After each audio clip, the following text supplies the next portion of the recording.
first of all, I get this, if you like, insight out of nowhere. And from that moment, information, like physical information, if you like, regarding that subject starts coming into my life. Mm-hmm. And this happened with the moon, because when I started out to write Human Race, Get Off Your Knees, I was not intending to write anything about the moon. And I came in one morning, must be about 18 months ago now, and I sat down in this chair, and the energy in the room changed. And of course, after 20 years, you get to know the sequence. The energy, the atmosphere changed, and I thought, here we go. And clear as anything, through my mind, it just said, the moon's not real. The moon's not what you think it is. And I thought, all right then. Because I've been through the sequence so many times, it's like, okay, well, we'll go with this and see where it goes. Mm-hmm. So I put in a few keywords into a search engine, and immediately up before me came a book called Who Built the Moon by Christopher Knight and Alan Butler. So I thought, well, let's make a start. I'll read that. So I sent for it, read it very quickly, and it absolutely was pointing in the direction of what I'd just come through my mind, if you like. And you know what it's like? It very much going back to what I've just been talking about. When you come into this world, you tend to accept that what is here is how it is. This is how things are, mate. This is one reason why, we, the generations who've seen a different world to this one, are very, very important and have a very great responsibility, because we, to some extent, have the ability to see how things were, to how they've become. People being born into the world now, all this control and stuff, it's life. This is how it is. Yeah. This is why it's fantastic that so many young people, despite that, have seen through it. But the classic is the moon. The moon comes up, it goes through its sequence every month. And, well, it's the moon, mate. Oh, it's the full moon tonight, look. But when you start asking questions, whoa, I didn't know that. And first of all, the mathematics between the moon, the sun, and the Earth, as documented in this book, Who Built the Moon, are fantastic. Well, as they say in the book, the maths involved in the Earth, Moon, Sun system is nothing less than staggering, and the moon was placed there with the accuracy of the proverbial Swiss watchmaker. And just a few weeks ago, I watched a mainstream scientific program on the BBC. I think it was a program. No, it wasn't a strand. It was a one-off. Do we really need the moon? And this scientist, mainstream scientist, goes on and on about how it's perfectly positioned for its effect on the Earth to give us the kind of world we live in. But then she says, but that it is now perfectly placed to sustain life is pure luck, a cosmic coincidence. Yeah, right. Right. So then you realize when you start looking at the moon, with an open mind, let the information be the guide. As they say in the book, the moon is bigger than it should be. It's apparently older than it should be, much lighter in mass than it should be, it occupies an unlikely orbit, and so extraordinary that all existing explanations for its presence are fraught with difficulties, and none of them could be considered remotely watertight. Because, again, scientific fact, if you play it back, becomes scientific theory that through repetition has been accepted as fact. So you say, well, how does science say the moon was created?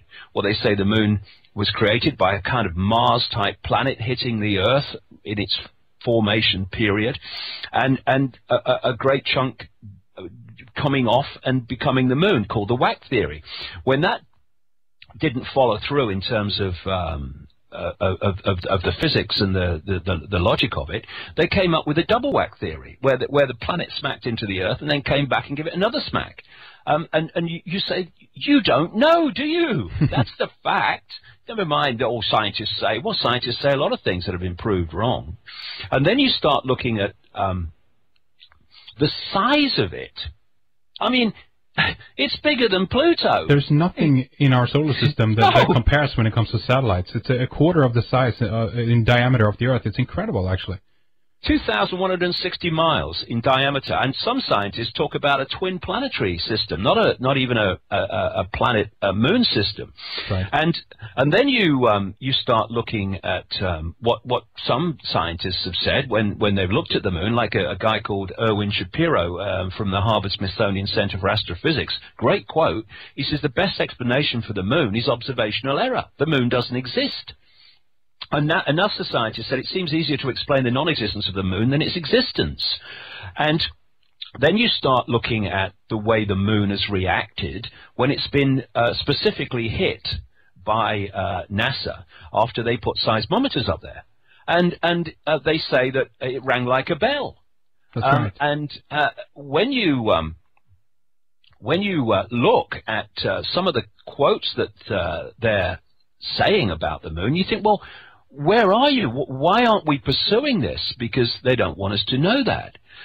When they hit it again with an even bigger smack later, it reacted like a gong, according to NASA scientists, the moon. And according to Who Built the Moon, Alan Butler, one of the authors, was told by a guy called Ken Johnson, supervisor of the Data and Photo Control Department during the Apollo missions, that when it was hit the second time, much more powerfully, the moon not only rang like a bell, but the whole moon wobbled in such a precise way that, quote, it was almost as though it had gigantic hydraulic damper struts inside it, you know. And this must be from the L-Cross mission back in 2009, I think.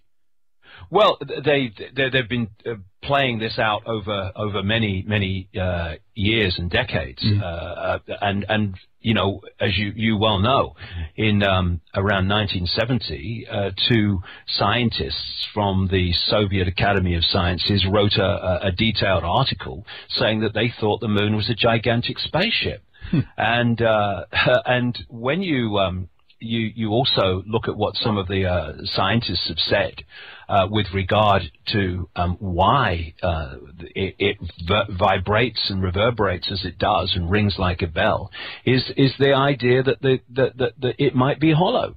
A NASA scientist, Gordon MacDonald, said in the early 1960s, that far back, it would seem that the moon is more like a hollow than an homogeneous sphere. And another one, Sean Solomon, Massachusetts Institute of Technology, MIT, he said that from the evidence that they'd gathered at that time, it indicated the frightening, quote, frightening possibility that the moon may be hollow. And as Carl Sagan, the great cosmologist, said, a natural satellite cannot be a hollow object. And for me, you know, again, when you can go on the internet, on YouTube, and see people like Sergeant Carl Wolf speaking from his experiences when he was a photographic engineer at the Langley Air Force Base in Virginia, of course, CIA, where he talks at the National Press Club, was it in Washington some few years ago, where he's and others are telling of their experiences inside the system, inside the game, if you like, of how they saw things that the public's never been told about. And of course, Sergeant Carl Wolf talked about the fact that he went over to an area in the Langley Air Force Base where he needed to do some repair work, and he was in the area where they were putting together what he called mosaics, you know, like pictures from different passes of the moon, over the moon, and then they were putting them together to make a whole picture. And he said that the guy over there showed him pictures and said, we found a base on the moon. He said, I saw the base on the moon and many other strange structures, like incredibly high, almost like towers, obelisk-like towers, and domes, and what have you. And other people talked at that event in Washington about how NASA was airbrushing out these things before pictures were released to the public. And it's very clear that there's a lot of activity on the surface of the moon. But what I'm saying, Henrik, is that's one aspect of it, yes. But what's the real key is inside the moon, because inside the moon is where it's all going on. Of course, there are things on the surface. Inside is where it's going on, and do you believe then that sorry, David. Go ahead, mate. Do you believe that it's a?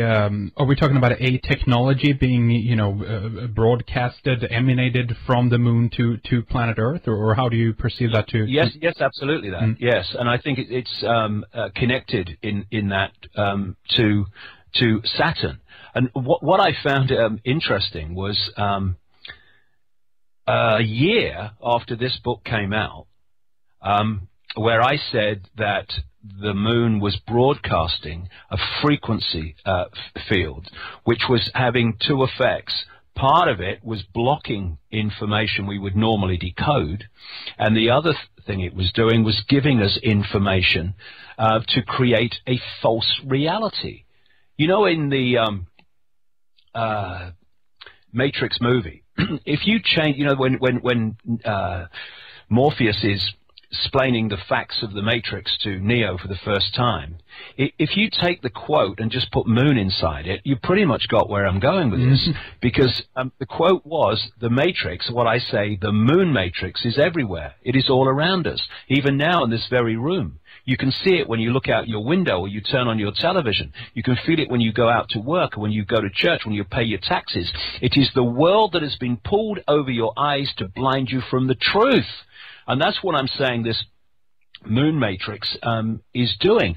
And like I say, what I found interesting was when I had obviously written the book, it had come out, and just like, I think it was like 2 months ago, it's been out about 9 months now, I got this email from a lady, I think she was in Brazil, and she said, have you read a book called Earth by Barbara Marciniak? Now, I met Barbara Marciniak back in the 1990s. She became well known in that kind of arena for channeling information from what was said to be a Pleiadian source or a Pleiadian consciousness. So that's what it said. And she produced some books, an excellent one I thought called Bringers of the Dawn, but the other one called Earth I'd not read, even though, funnily enough, I had it on my bookshelf. So what she said was, here's some page numbers. I've just read your book, Human Race Get Off Your Knees. Here's some page numbers. You know, you'll be interested to read this. And this is what those page numbers said. It was a channeled book, and you know, basically explaining what was going on. And basically, it was about how a group of people, a large group of people, have come at this time to help make the change and help ease out this control system. Well, this is what it said. The moon is a very powerful electromagnetic computer. The energy from the moon has been beaming electromagnetic frequencies onto the Earth for eons now to maintain the two-stranded DNA. The moon is a satellite that was constructed. It was anchored outside Earth's atmosphere as a mediating and monitoring device, a supercomputer or eye in the sky. Earth must be owned by those who dwell there. However, it is not. You have outside gods, creator energies, who prevent you as a species from having free reign with your kundalini, because the potential of our energy field. The influence of the moon as a main satellite computer affects all of the Earth. The moon's programs have for eons been of great limitation toward human beings. They are repetitive cycles that the moon creates to which you respond. The moon matrix. And when I read that, I mean, it's another thing that happens in this sequence of events, Henrik, in my life for the last 21 years. When you've gone with something, often when you've gone with it, and you know, you say, I'm going with this, it feels right to me, I feel this is right, then something will happen often that kind of gives you a confirmation.